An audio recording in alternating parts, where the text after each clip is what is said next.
welcome back to Right Now. I'm Stephen Kent. We have breaking news. People are complicated.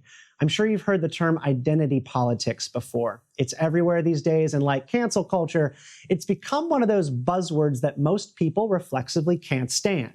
There's a reason both Bernie Sanders and Donald Trump were found on the campaign trail in 2016 and 2020 complaining about it, pandering to this group or that group, dropping as many hyphenated Americans as you can into one sentence. I mean, for example, if you followed Senator Cory Booker's campaign, you would have thought he was running to be the president of trans POC college graduates. But it was Joe Biden who swept the board with Black Democrats, forcing Booker out of the race before a single primary vote was ever cast. Biden didn't achieve that by tweaking his language to appeal to every teeny tiny little group. Not yet, anyways, but by having the broadest appeal to the most possible people. That's what politics is supposed to be about, in theory. But identity politics requires slicing everyone up into groups, victim categories, oppressors, and the oppressed, instead of just looking at a person standing before you and saying, hey, I have no idea what your story is, or where you come from, what you believe. All I see is an individual. We're going to talk about identity politics today, the good, the bad, and the ugly of it, and why it's gotten to be so toxic. It's become a trademark of the left, but to be frank, both sides can and do play this game, and it leaves us all dwelling on our differences and worse off because of it. Joining me as co-host, he's back, people, Brad Polumbo, columnist for the Washington Examiner. And our guest is Zuri Davis. She's a criminal justice reporter and executive producer on The Expungement Experiment. And before that, she was an assistant editor over at Reason. Zuri, welcome to the show, and thanks for joining us out of Florida. Thanks for having me. Yeah, you just made a big move, right? You were in Nashville for a couple of years. What's it like down in the Sunshine State? Better, superior. I'm actually from here, so I'm really biased. Well, that will do it. Nice. I'm glad you're back home. But before we get rolling, a quick favor to everyone watching. If you haven't already, please be sure to hit the subscribe button for the show somewhere down on your web browser. On our YouTube page, follow us on Twitter at RightlyAJ, or like us on Facebook at RightlyAJ. So, Zuri, I never know where to start these things sometimes when we dive into an interview segment, and we're going to dive into a really tough and dense topic. I met you back in 2015. We were briefly working together at a libertarianish nonprofit doing criminal justice reform work, among other things. And since you've kind of ping-ponged around the libertarian world of journalism, working on a whole host of issues, and frankly, like 6 years after having met you, I'm kind of just confused, right, on like what you believe and where you fit into all of it. You have so many different various identities and conflicting parts of you. And I thought that would be just perfect for today's conversation to dig in. So just to start, could you tell us a little bit about yourself and the various pieces that make up who Zuri Davis is? Yes. So like you said, we met in kind of libertarian and conservative circles.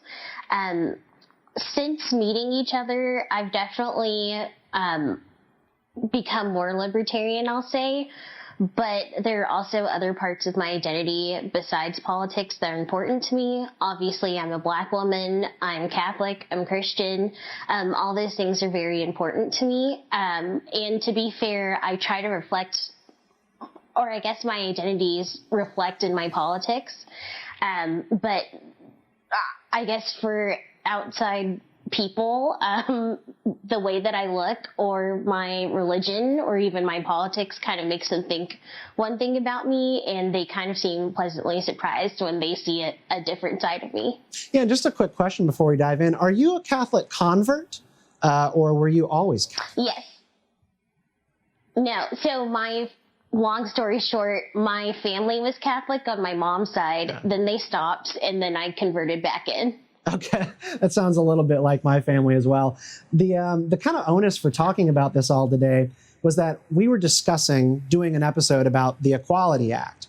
And, you and Brad were both tweeting about it last week because it really gets to the core of a certain identity debate that we're having in this country about what is owed to people and how do we achieve equality or equity, which are kind of different things.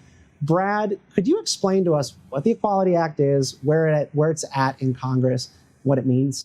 Yeah, so who could oppose equality, right? Wait, don't tell me. Mitch McConnell. Well, That's because it's a little more complicated than that. The Equality Act is much more controversial than just the abstract notion of equality or equal rights, which polling would show even most Republicans support for LGBT Americans. But what the Equality Act does is it takes the Civil Rights Act, which protects, race, sex, national origin in housing and other federal employment law, and gives them anti-discrimination protections, and it adds sexual orientation and gender identity as protected characteristics. But it does more than that. Yeah, but that sounds like very 2021 to me. Like, what's controversial? So the difference is that it also undermines existing federal laws that protect religious liberty and basically just wipes them out. And then it also expands the scope of anti-discrimination law far beyond where it previously went, and makes that in any dispute, the LGBT person's claim wins by default. So it really, in my view, is more than equality. It's about elevating LGBT Americans, among which I count myself, right, a gay guy, over the rights of religious Americans, who we really should be leaving them the private sphere of private Catholic schools and renting out a room in your own home. And it really overreaches, in my view, but that's the issue that's at the heart of what Congress is debating. Well, Zuri, Catholics tend to find themselves at the heart of most religious liberty conversations in politics these days, for some reason. Could you tell us a little bit about what you think about the Equality Act and kind of where it fits into your nexus of views? Well, this is kind of where my libertarian side comes out, but I also don't believe my Catholic side is incompatible with it, which is I see this legislation as kind of the pendulum swinging back. For so long, LGBT Americans have been discriminated against in a lot of ways, and unfortunately a lot of that discrimination was perpetuated for religious reasons, but definitely in ways that have gone far above and beyond religious teaching. And unfortunately, we haven't kind of cultivated a space in which we can help them feel accepted. And we've kind of, like, there's such a divide between our beliefs and the love that of Christ and things kind of that nature. There's such a divide between those beliefs and then some of the things that we do. So I kind of see something like the Equality Act as a conversation piece to kind of rebuild some bridges that have been burnt in terrible ways with our LGBTQ. Yes. I think most people would agree, right, that McDonald's should not be able to send someone packing because they marry another man, or that a grocery store shouldn't be able to say no hiring transgender people with a sign in their window. The question is, can we strike a balance? Can we protect LGBT Americans under civil rights law without going in and intervening in private religious schools or what a Catholic adoption agency can do? Because like you said, it's about the pendulum swinging the opposite way. And the Equality Act is one vision, but isn't there another vision where we balance people's rights and we focus on pluralism and coexisting? Religious Americans don't infringe on me, and I don't infringe on them. Isn't that a better vision to go with this kind of policy? Sure. Well, that's actually why cultural issues are so important. That's something that we need to communicate. I personally have been very blessed to meet LGBTQ Christian friends who have taken it upon themselves to create these spaces in religious communities because they want to be a part of these communities. They want to be equal in these communities. And I think having their witness, being able to have conversations with people on all sides, at the end of the day, that does so much for the culture. And obviously there's, as a libertarian, there are concerns about the government making rules for the private sector, but that doesn't necessarily mean that the private sector is absolved from this. Yeah. You know? I think that as a libertarian tag, that we need to have. Kind of one of the funny parts about this is because we kind of often will be confronted with an issue like this and we go, well, as a libertarian, I feel like I am supposed to believe this, because there is a tribal element to that. There's like a group of people who sort of have a doctrine and then they have a subscribed set of rules and you're supposed to go along with it and apply this issue to that nexus of opinions. But that's exactly what religion and faith is as well. So like, Brad, I just want to ask to you, like, why are you so passionate in defending religious liberty. You're not a Christian. It's not, No. it's not your ballpark. But I've never met a more like vociferous defender of religious liberty coming from the LGBT community as you. Yeah, so for me, it's a simple matter of if you won't defend the rights of people you disagree with, you don't defend the rights for anybody at all. And so I've always looked at it like this. If I want the right to live my life as I see fit, free from infringement, which is what gay people struggled for decades before I was born trying to achieve, right? Well, then I can't, in any good conscience, in any good faith, go around and turn around and say, well, now it's our turn in charge. Now we're the ones with the popular majority in the polling. So let's go use the state to persecute and crack down on religious people who won't actively affirm my worldview. I think that in America, one of the things that makes us great is that here you have free speech. You have freedom of religion, you have freedom of conscience, you have freedom of thought. And I have to stand up for those, even when it's people I totally disagree with. And I guess I'll throw this back to you, Zuri, right? So I find that contradiction in my identity, where most LGBT people have no tolerance for religious liberty. They say all discrimination must go. But as a religious person who is also, I think in many ways, pro-LGBT, how do you balance that own contradiction? Because that's oftentimes the loudest voices of the religious right are out here not just arguing against anti-discrimination law, but arguing some pretty antagonistic things about gay and transgender people. Yeah, so that's where the responsibility definitely lies on people within the community. So that's one thing I've really tried to stress, which is whatever community or communities you find yourself a part of, you should be the loudest person demanding accountability. And that's where it's kind of our role as Christians to teach other Christians that they don't have to act this way. The best example I can give is a couple years ago in Mississippi, there was an interracial couple who was trying to rent a venue for their wedding, and the person, the owner of the venue, told them that it was her religious beliefs that interracial marriage was wrong.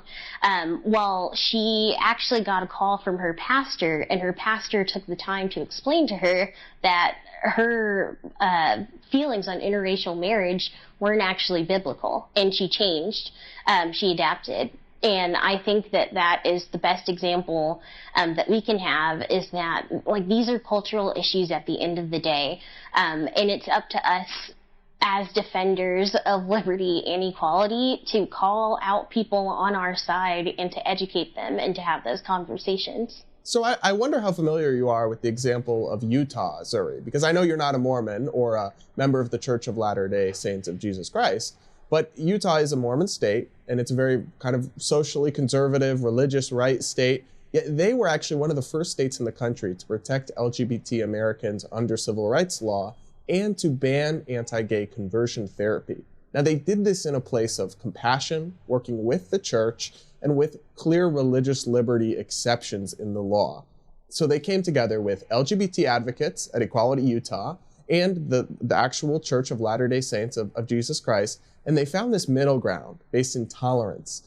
How much of that do you see in the religious community as a rising force? Because to me, as an outsider who's not religious, right, that kind of unifying, thoughtful position where they still believe homosexuality is a sin, they still have all their same religious beliefs, but they've come to the table to live together. How much of that do you see on the rise on the right and in religious circles more broadly?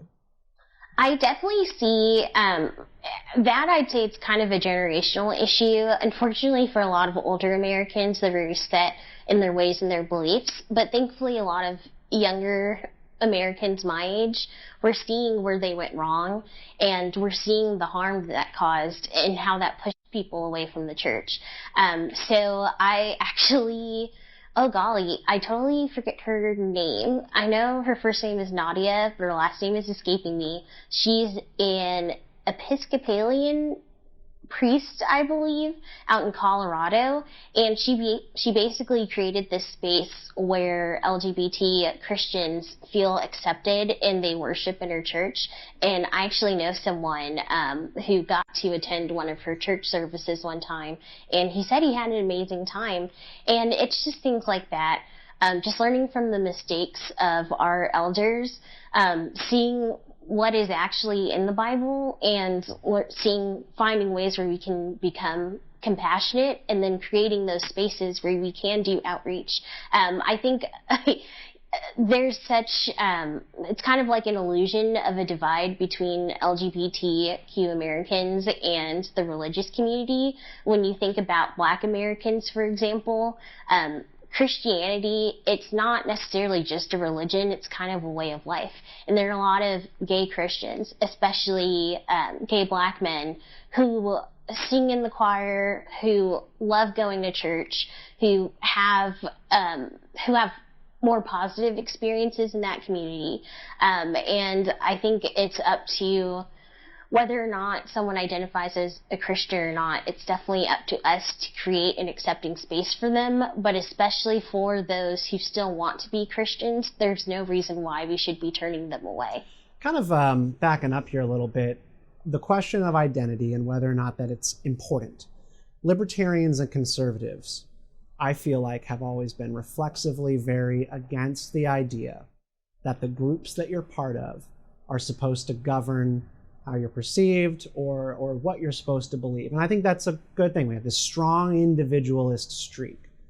But Zuri, in observing you, and everybody should follow you on Twitter and keep up with your stuff, like, I have sensed in you a reluctance to continue going along with libertarians and conservatives on their rejection of the importance of identity. That there's sort of something baked into our movement that you can't accept different identity tags because then you're putting American second and you're putting Black American first. Where do you think that there is, I don't know, maybe let's start with like the toxic side. Like, where have things gone wrong with identity politics within the libertarian movement and conservative politics? Sure. First, I'd just like to say you're absolutely correct, and I do believe the libertarian and conservative view is correct, that when you see someone, you shouldn't see their identity. You shouldn't look at surface level things and make assumptions about who they are, how they're going to act, things of that nature. But the problem is there's such an overcorrection in that there are things about your identity that are important. As a Black woman in the South, there are things about being a Black woman in the South that are significant, and there are experiences that I have that are generally shared by other Black women in the South, other Black people in the South, other women in the South. So it's important to acknowledge the experiences that people have, especially minorities.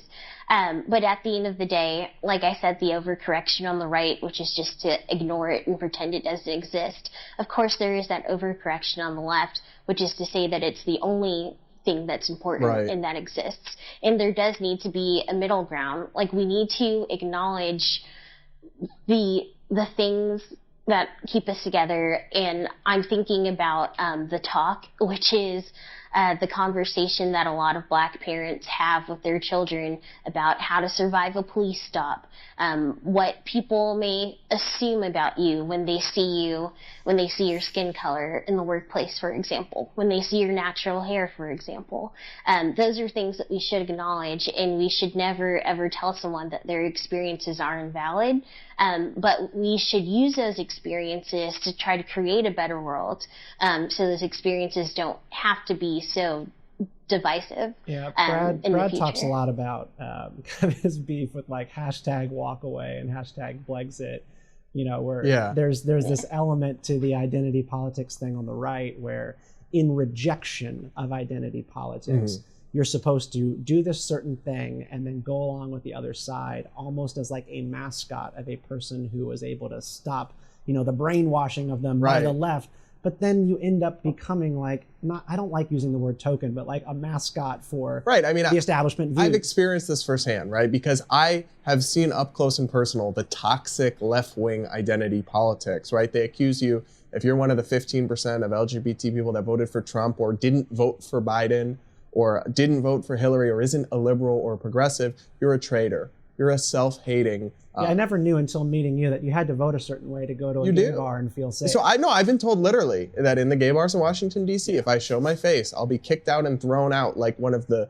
traitor Jews in Nazi Germany, is what people have said to me. And on the flip side, right, you have, so that's very real. And I know I don't want to get away from the fact that that's very real, but you have this overcorrection. And I want to ask you about this, Zuri, because it's true in the gay community, right? You have the hashtag walk away people, but I think it's especially true with some of the most loudest, if not most common voices in terms of Black Republicans, where they say, not only do we reject identity politics, but we are the Black Republican conservative leading the free thinkers out of the plantation. And then they go down what I see as a really tokenistic and toxic in its own way path. So what do you think of that, and how do we avoid that over course correction? Yeah, it's really unfortunate because by no means do they reflect the average Black American, or well, neither of those either, but they don't reflect a lot of Black Republicans and Black conservatives. There's such a frustration amongst that group where the types of people who do get those mics tend to be very much on, like, they use like the plantation talk, and they just definitely go the opposite way about it. There are actually a lot of Black Republicans that I've met, even some who voted for Trump, who believe Black Lives Matter, and they say that, and they care about police shootings, like they care about Black cultural issues, and at the end of the day, being a Black American is still a very important part and very important aspect of their identity. But unfortunately for a lot of the Black Republicans who have kind of gotten the biggest stages, they kind of go opposite with it and use their platforms to disparage Black Americans, which actually does a lot of harm. Why do they do that? And only perpetuates stereotypes. There are lots of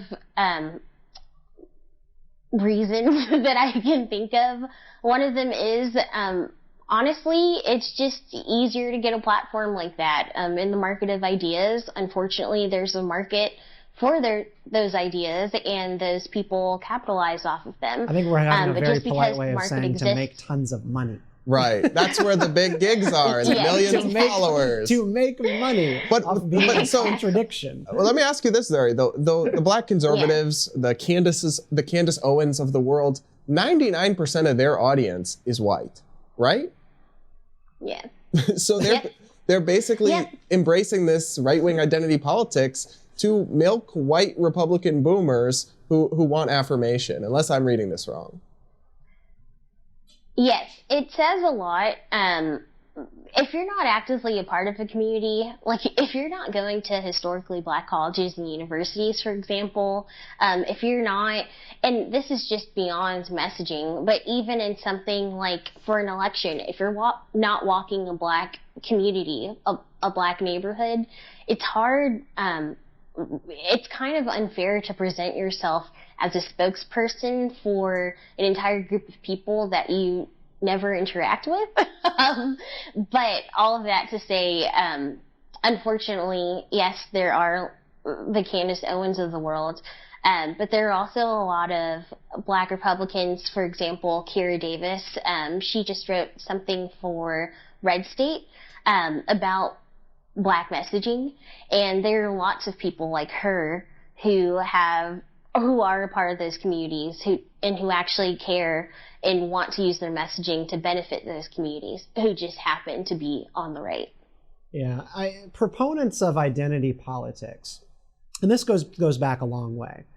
There is an argument that identity politics is about showing the importance of difference so that we are not too hung up on the civil rights era ideal of equality. Martin Luther King was able to rally the country around taking on segregation and Jim Crow by reminding us of what we have in common. And then you had this era kind of ushered in of the idea of equality being the ideal, no difference, Americans first, being colorblind. And Stephen Colbert used to make fun of me. He's like, I don't see color.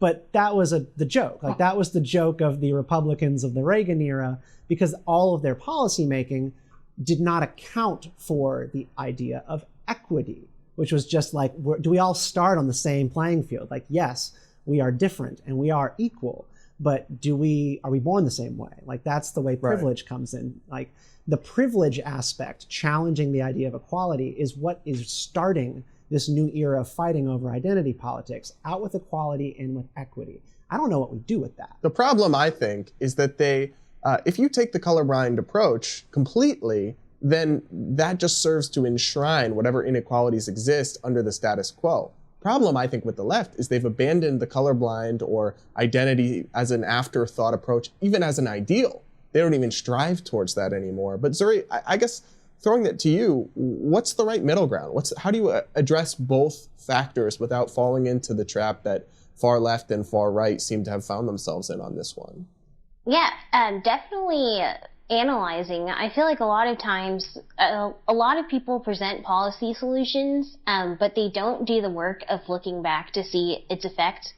And that's kind of a larger government issue. How often do we go back and look at laws and see, or even programs or departments, how often do we look and see what the actual impact of those were?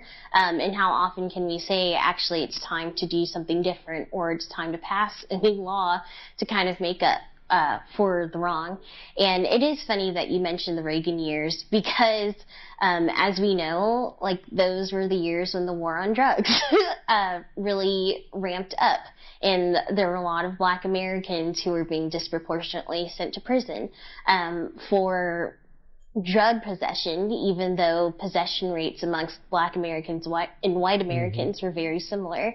And obviously that has a generational effect. There are actually a lot of people still in prison because of the decisions made under that administration, and of course other administrations following it. So that's definitely, it is hard to say that the colorblind approach is the best approach, because you see all of the ways, as was just stated, that it kind of encapsulates whatever inequality is happening at the time, and it just perpetuates this bad system.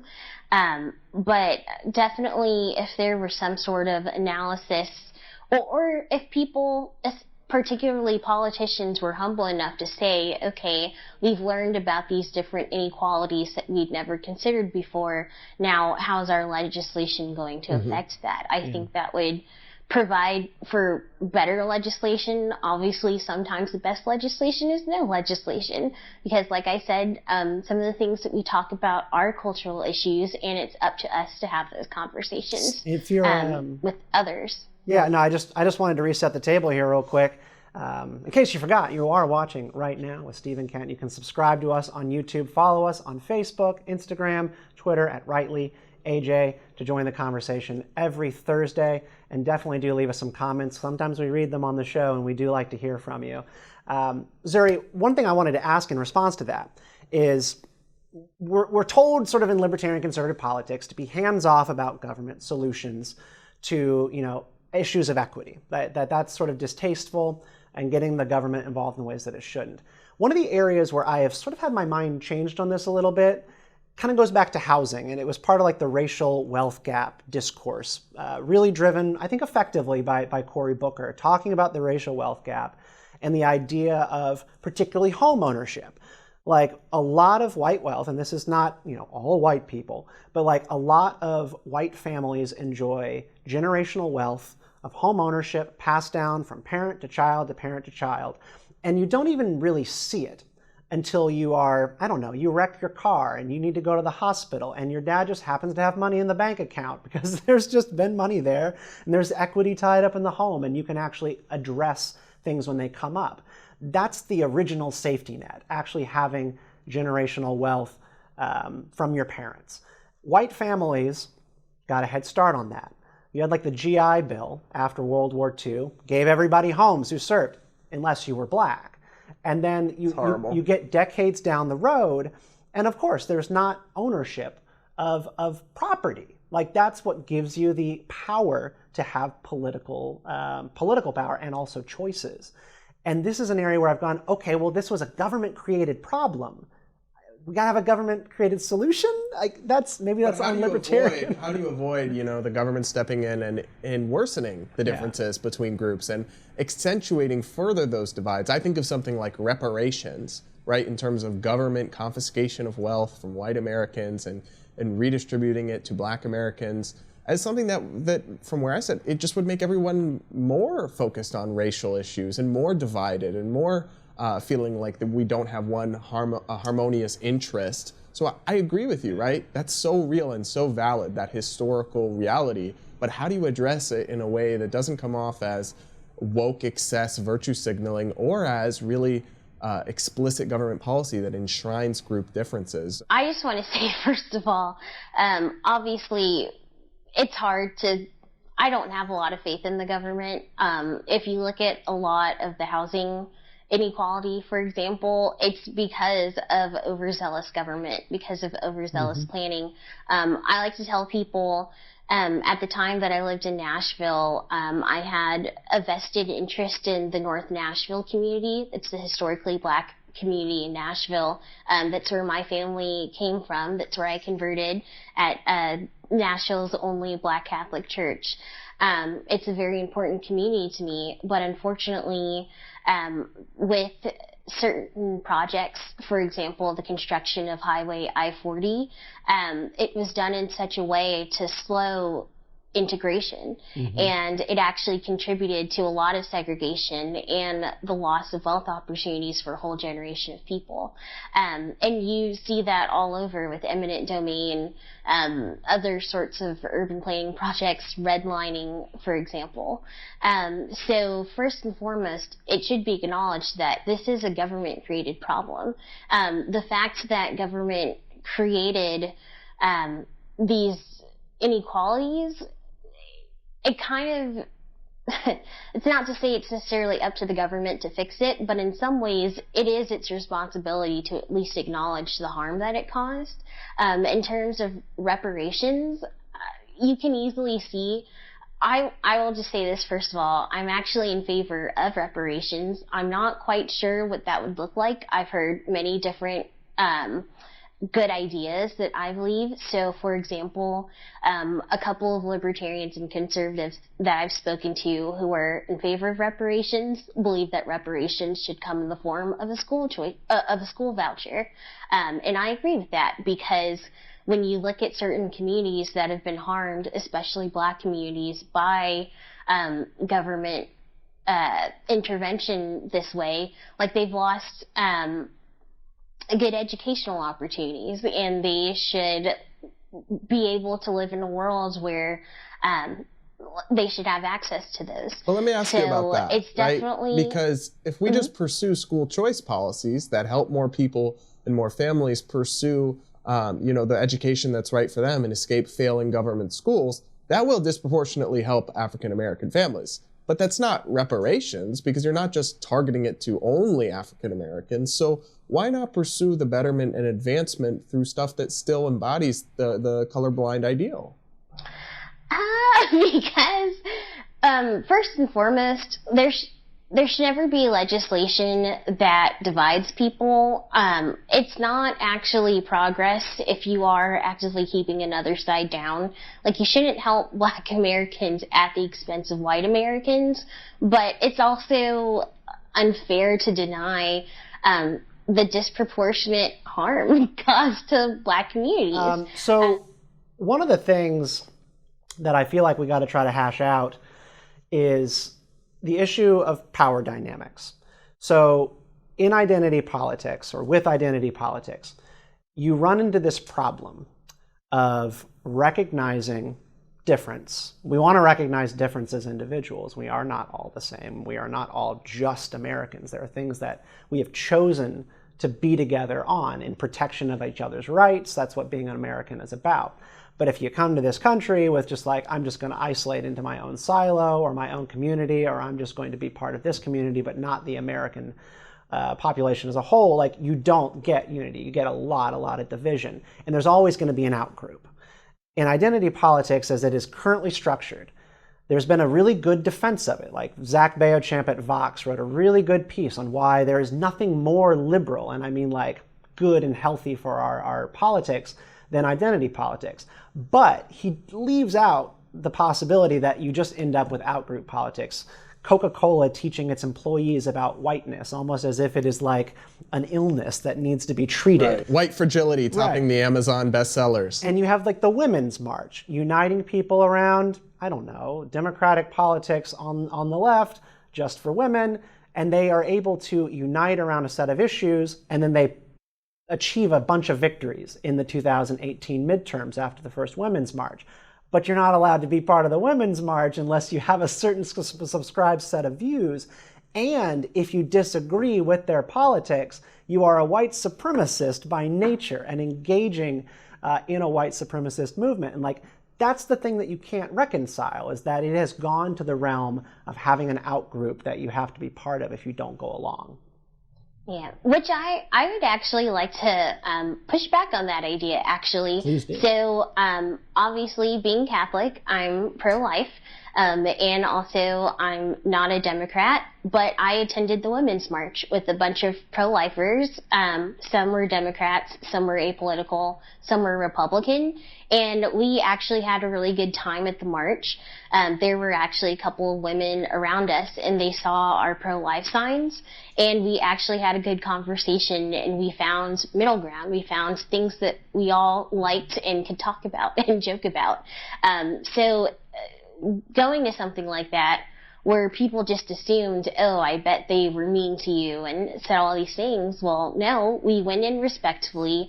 We explained ourselves, and yes, there was a little bit of confusion and perhaps some tension, but it was diffused easily because we were respectful. Right. And at the end of the day, we still were all feminists and we cared about women, and that's what we were there for. So, but isn't the problem that things like the Women's March, and I've experienced this with gay pride, right? If you go to a gay pride event or something, the whole thing will be littered with anti-gun control protests, or I'm sorry, anti-gun protests, or anti-Trump paraphernalia everywhere. And I was hardly a Trump fanboy, right? But I reject the idea that those sorts of things should be tied up in your identity or that celebration of a characteristic that shouldn't determine how you think. And I remember, Zuri, when you went to the Women's March, because you're part of Feminists for Liberty, a really great libertarian organization that works on feminist causes. And that group is really good at just going to the event and being there and letting nobody tell them that they can't be there, because they are united around enough causes to share space. But also, I remember the controversy over the flag with the Star of David. You know, Jewish women were not allowed to march with that flag, right? Not allowed to march with the flag for Israel, because that goes against the intersectional ideology. So there was an out-group and a rule that certain people could not participate in the way they wanted to. I wonder what would have happened if the Feminists for Liberty had tried to march with a Gadsden flag. Like, that probably wouldn't have gone well. Yeah, well, if I may add, so the group that I marched with, Rehumanize International, they're a consistent life ethics group, so they, in addition to abortion, they also believe in ending the death penalty, ending drone strikes overseas, things like that.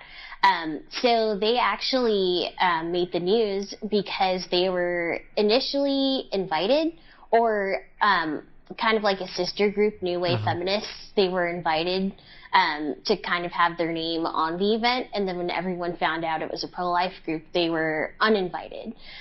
But we still showed up. And it's kind of one of those things that if you care about an idea, you should create a coalition, and sometimes you have to do the dirty work, and you have to show up, and you have to let people say whatever it is they're going to say about you. But if you're confident in the things that you believe about, if you're confident in your beliefs, then you should be confident that you can take that message anywhere, and just communicate it respectfully. And we did that, and we ended up having a really good time. I guess just to round us down here, I just want to put on the table for Brad and for Zuri, is identity politics worth entertaining and trying to salvage the good aspects of it and talking about it in a way that is redeemable? Or do we need to scrub it from our discourse and make it go away? Is there a way to have both? My take is that there's not, and that you have to really reject the kind of toxic view of identity politics that started on the left and is permeated throughout media, corporate America. And then once we're rid of that, we can talk about positive ways of affirming and talking about identity. I think it's too far gone. I think that we just need to be open and honest. I think, like I said earlier, it's just a lot of pendulum swinging. It's a lot of people who don't want to talk about issues, so then they go the complete opposite way, and they make that issue everything. There has to be a middle ground. We have to be honest enough to acknowledge inequalities, to acknowledge our history, to acknowledge that uncomfortable realities exist for a lot of people. But then the end goal should be, well, how do we make this to where those barriers don't exist anymore? And that should be the primary focus. Zuri Davis, thanks so much for joining us today on Right Now. Thanks for having me. If you read Dr. Seuss books growing up or read them to your kids now, you've probably also been reading about the dust-up over the decision by Dr. Seuss Enterprises to stop publishing 6 of his books. The company said the books portray people in hurtful ways, in other words, with dated racial stereotypes. The reaction was what you'd expect: very loud. Cancel culture run amok, excessive political correctness, they say. President Biden got blamed for the canceling of Dr. Seuss because he didn't mention the author in his Read Across America Day proclamation. In any event, it led to a spike in Dr. Seuss book sales and some clever tweets and comments, which we're going to read aloud today. The first one I have here is from Raven Quoth Me. People need better Twitter handles. Who says she won't erase Dr. Seuss. I won't erase him on a plane. I won't erase him on a train. I won't erase him with a mouse. I won't erase him from my house.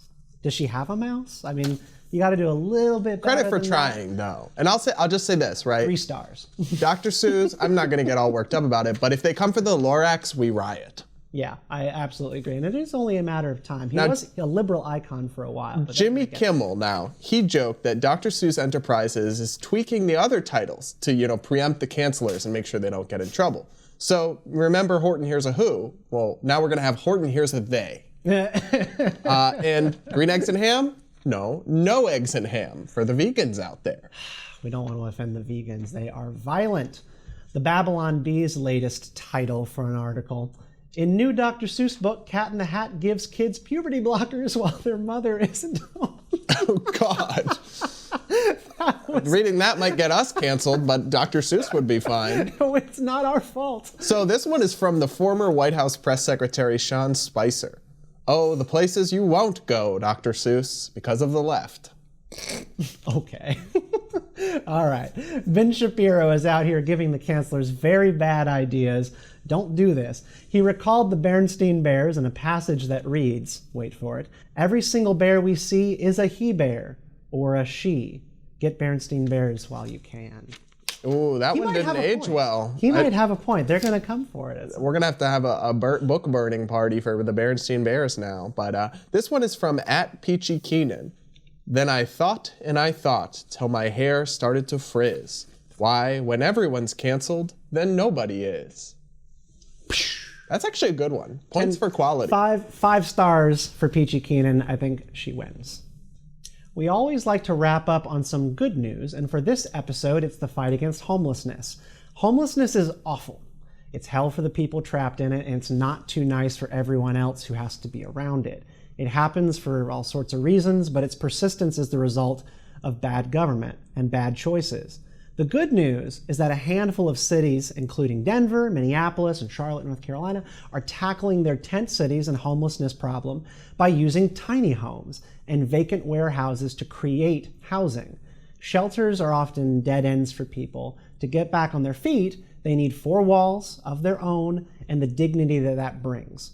The only reason this isn't more common is bad city zoning policy that does not allow for the use of tiny homes by nonprofits who want to help people or that block derelict parking lots from being used for better purposes. So, bravo, Denver, Minneapolis, Charlotte. It's a positive trend and we need to see more of it. Isn't it great, right? And I think this is an important one for us to talk about too, because it's always been like, well, what's the conservative solution to the cities and to homelessness as a serious problem and a serious social ill? Yeah, and the past one has always been throw the book at people and over-police the homeless. Obviously that doesn't help. Yeah, you criminalize homelessness. But this is a good example where getting the government out of the way allows people to help other people. Where right now, big government that progressive city officials in many other cases think can solve everything has for a long time been stopping these kinds of solutions. So to see it getting out of the way and seeing people getting on their feet, it's a great thing. A lot of people reflexively feel that there's not enough being done on the individual and private sector level to help problems like homelessness. But you really don't know, based on like your city codes, are they even able to help? Like, can you get people off the streets and put them in homes? This is like the food regulations that make it illegal to donate leftovers. I was just talking about this the other day. Like, food waste is largely a problem of rules that are in place by the bureaucrats that allow you or disallow you from actually feeding hungry people. It's insane. Insanity. Thank you for tuning in. I'm Stephen Kent. Check back next week for a new episode of Right Now.